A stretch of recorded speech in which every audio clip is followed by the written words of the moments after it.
캘리포니아 주민들이 내년부터 지불해야 하는 건강보험료가 무려 10.3%나 인상된다는 발표가 나왔습니다.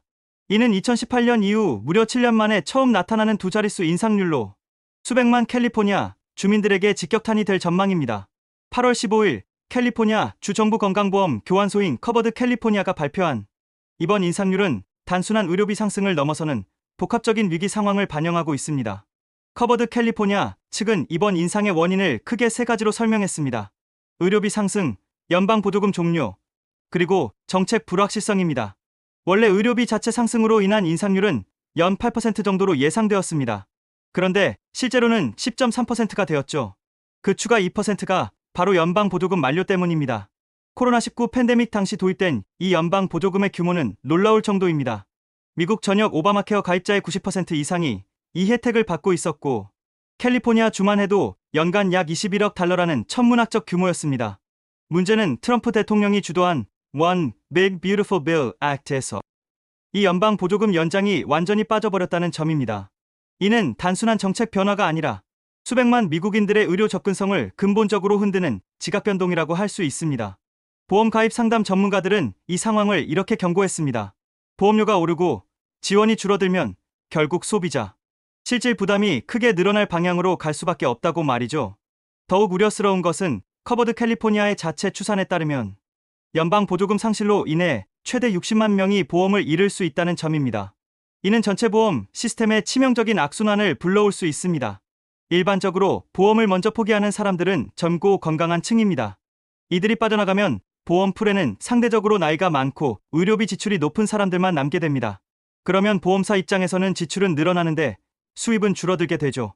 결국 다음 해에는 보험료를 더 올릴 수밖에 없고 이는 또 다른 사람들을 보험 시장에서 밀어내는 파괴적 순환을 만들어냅니다. 보험업계에서는 이런 현상을 데스 스파이럴이라고 부릅니다. 한번 시작되면 멈추기 어려운 파괴적 순환 구조인 셈이죠. 캘리포니아 주 정부도 손을 놓고 있지는 않습니다. 저소득층, 구체적으로 연방 빈곤선 150% 이하 가구에 대해 1억 9천만 달러를 투입해 보조를 유지하기로 했습니다. 하지만 이는 사라지는 21억 달러 연방 지원의 약 10%에도 미치지 못하는 턱없이 부족한 수준입니다. 마치 거대한 댐에 균열이 생겨 물이 쏟아져 나오는데 작은 양동이로 막으려는 것과 같은 상황인 셈이죠. 더욱 심각한 소식은 이것이 캘리포니아만의 문제가 아니라는 점입니다. 전국적으로도 내년 오바마케어 보험료는 평균 약 18%나 인상될 전망입니다. 그중 4% 정도가 바로 연방 보조금 상실에 따른 직접적 결과라고 분석되고 있습니다. 만약 한 가정이 현재 월 500달러의 보험료를 내고 있다면 내년에는 월 590달러를 내야 합니다. 연간으로 계산하면 1080달러, 우리 돈으로 약 150만 원이 추가로 들어가는 셈입니다. 연방 보조금 문제 외에도 여러 구조적 요인들이 복합적으로 작용하고 있습니다. 베이비붐 세대의 본격적인 노년기, 진입으로 인한 인구 고령화, 오젬픽이나 위고비 같은 고가 신약 사용 증가, 트럼프 행정부의 무역 정책으로 인한 의료 장비 관세 부과, 그리고 전반적인 인플레이션이 모두 의료비 상승을 부채질하고 있습니다. 현재 상황을 제대로 이해하기 위해서는 오바마케어의 역사를 되짚어볼 필요가 있습니다. 2010년 버락 오바마 대통령 시절 도입된 ACA, 일명 오바마케어는 미국 의료 역사상 가장 혁신적인 정책 중 하나였습니다. 그 이전까지 미국에서는 기존 질병이 있는 사람들이 보험 가입을 거부당하거나 천문학적인 보험료를 요구받는 것이 일상이었거든요. 오바마케어는 이런 차별을 금지하고 모든 미국인이 건강보험에 가입할 수 있도록 하는 것을 목표로 했습니다. 동시에 저소득층에게는 정부 보조금을 제공해 보험료 부담을 덜어주었죠. 하지만 도입 당시부터 공화당의 강력한 반발에 부딪혔습니다. 트럼프 1기 행정부 때는 오바마케어 완전 폐지를 위한 시도들이 계속되었고 2017년에는 상원에서 겨우 한 표 차이로 폐지안이 부결되는 아슬아슬한 순간도 있었습니다. 당시 존 맥케인 상원의원의 결정적인 반대표가 오바마케어를 살려낸 역사적 순간이었죠. 바이든 행정부 들어서는 오히려 오바마케어를 확대하는 정책들이 시행되었습니다.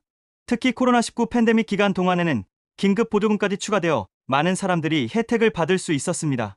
그런데 이제 트럼프가 다시 집권하면서 정책 방향이 180도 바뀌게 된 것입니다.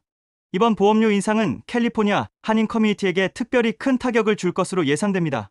캘리포니아는 미국 내 한인 인구가 가장 많은 주입니다.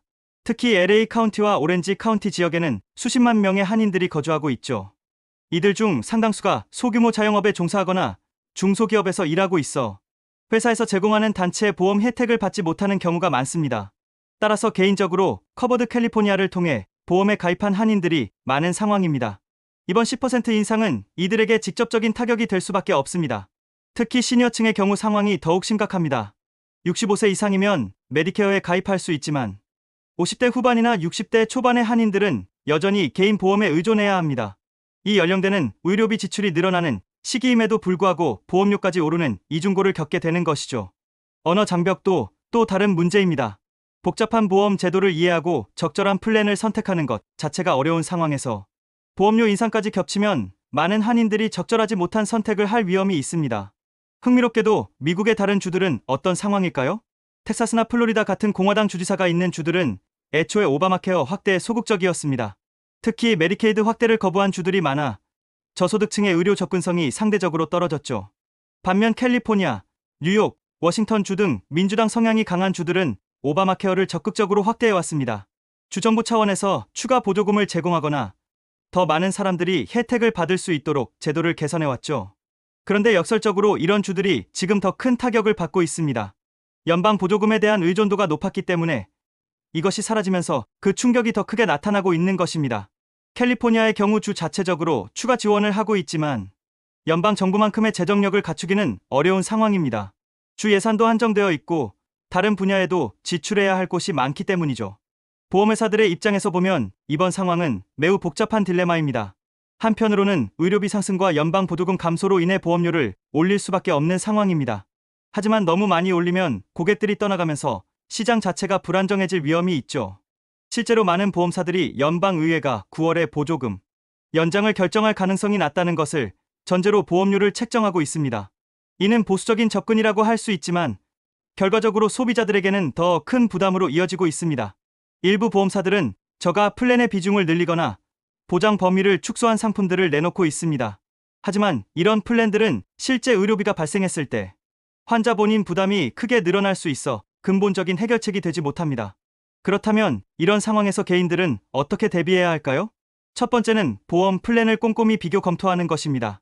단순히 월 보험료만 보는 것이 아니라 본인 부담금, 코페이, 최대 본인 부담 한도 등을 종합적으로 고려해야 합니다. 두 번째는 예방 의료에 더욱 신경 쓰는 것입니다. 정기 검진이나 예방 접종 등은 대부분의 보험에서 무료로 제공하고 있으니 이를 적극 활용해서 큰 병으로 발전하기 전에 미리 관리하는 것이 중요합니다. 세 번째는 HSA나 FSA 같은 세금 혜택이 있는 의료비 저축 계좌를 활용하는 것입니다. 이런 계좌에 저축한 돈은 세금을 내지 않고 의료비로 사용할 수 있어 실질적인 절약 효과가 있습니다. 네 번째는 제네릭 의약품을 적극 활용하는 것입니다. 브랜드 의약품 대신 제네릭을 사용하면 약값을 크게 절약할 수 있습니다. 아직 모든 희망이 사라진 것은 아닙니다. 연방의회가 9월에 보조금 연장을 결정할 여지는 남아 있습니다. 하지만 현실적으로 가능성은 높지 않아 보입니다. 공화당이 상하원을 모두 장악한 상황에서 오바마케어 관련 지원을 확대하는 것은 정치적으로 어려운 결정이기 때문입니다. 2026년 중간선거도 하나의 변수가 될 수 있습니다. 만약 이번 보험료 인상으로 인해 많은 유권자들이 불만을 표출한다면 선거 결과에 영향을 미칠 수 있고 이는 다시 정책 변화로 이어질 가능성이 있습니다. 하지만 선거까지는 아직 시간이 있고 그 사이에 많은 사람들이 실질적인 피해를 보게 될 것은 분명합니다. 이번 사태는 미국 의료 시스템의 근본적인 문제점들을 다시 한번 드러내고 있습니다. 미국은 선진국 중에서 유일하게 국민건강보험이나 단일보험 제도가 없는 나라입니다. 대신 민간 보험회사들이 중심이 되는 시장 중심 시스템을 유지하고 있죠. 이런 시스템의 장점은 선택권과 경쟁을 통한 효율성입니다. 하지만 단점은 비용 통제가 어렵고 소득에 따른 의료 접근성 격차가 크다는 것입니다. 유럽의 많은 국가들이나 우리나라, 일본 같은 경우는 정부가 주도하는 건강보험 시스템을 통해 의료비를 통제하고 있습니다. 반면 미국은 여러 보험회사들이 각자 다른 조건으로 보험을 제공하다 보니 전체적인 비용 통제가 어려운 구조입니다. 결국 내년 캘리포니아 주민들은 건강보험료 인상과 보조금 축소라는 이중 부담을 떠안게 될 가능성이 매우 높습니다. 저소득층에 대한 일부 지원은 유지되지만 그것만으로 전체 재정 공백을 메우기에는 한계가 분명합니다. 특히 중산층의 경우 소득이 높아서 저소득층 지원 대상에서는 제외되지만 그렇다고 보험료 인상을 감당하기 쉬운 것도 아닌 애매한 위치에 있습니다. 이는 미국 사회의 전반적인 불평등 심화와도 맞닿아 있는 문제입니다. 부유층은 어떤 보험료든 감당할 수 있지만 중산층과 서민층은 점점 더 큰 부담을 안게 되는 구조적 문제가 드러나고 있는 것입니다. 향후 연방의회의 결정이 핵심 변수가 될 전망이지만 현재로서는 부정적인 시나리오가 현실화될 가능성이 높아 보입니다. 캘리포니아 주민들, 특히 개인 보험에 의존하고 있는 한인들에게는 어려운 시기가 다가오고 있는 것이 분명합니다. 이런 상황에서 무엇보다 중요한 것은 정확한 정보에 기반한 현명한 선택과 준비입니다.